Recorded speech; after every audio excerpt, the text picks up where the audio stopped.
activity level, and I was already pretty active, has probably come pretty close to doubling.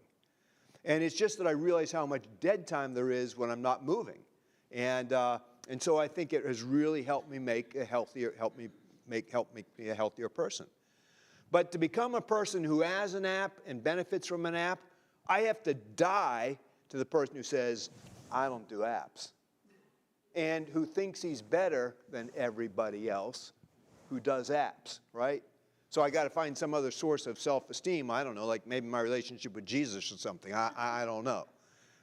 But this is the point. I mean, unless a grain of wheat falls into the ground and dies, then it can never become a plant. Unless we as human beings cease to be satisfied with the level that we're at in life, we can never move to the next level, whatever that level is. I mean, we can just, there's so many ways to think about this. I mean, there's so many ways to think about this. But then Jesus takes this and he makes this very, very specific when he goes on and says in the next section, if anybody wants to serve me, they have to follow me.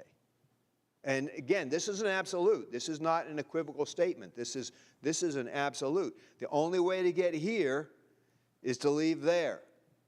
The only way to serve Jesus is to follow Jesus.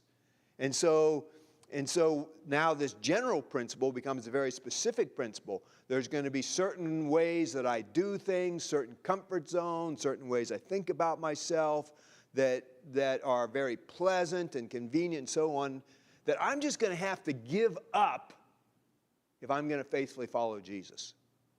And that's likely going to be very, very challenging. There are certain senses of how I think about myself now that are just going to have to die like that grain of wheat in the ground if I'm ever going to blossom into the plant that Jesus would like me to be and to produce good fruit, lots of tomatoes, for the world around us. And that can be even harder still because in some way, shape, or form, some things about life doesn't seem like we have any option. Following Jesus, well, you know, that sort of seems a little bit optional. I can do it, I can't do it. You know, it depends on the moment, depends on the day. And so if Jesus asks me to do something that's hard, I can just sort of stop listening, right? But if there's any truth at all to our faith, there are eternal consequences of those kind of decisions. So this actually really does matter. And I was thinking about this, for instance, I had one example of this already in place because I've been thinking about this for a while. But then I talked with Andrew Wright last night, and he gave me an idea of another example. And so, I mean, I think maybe we could see this in relation to the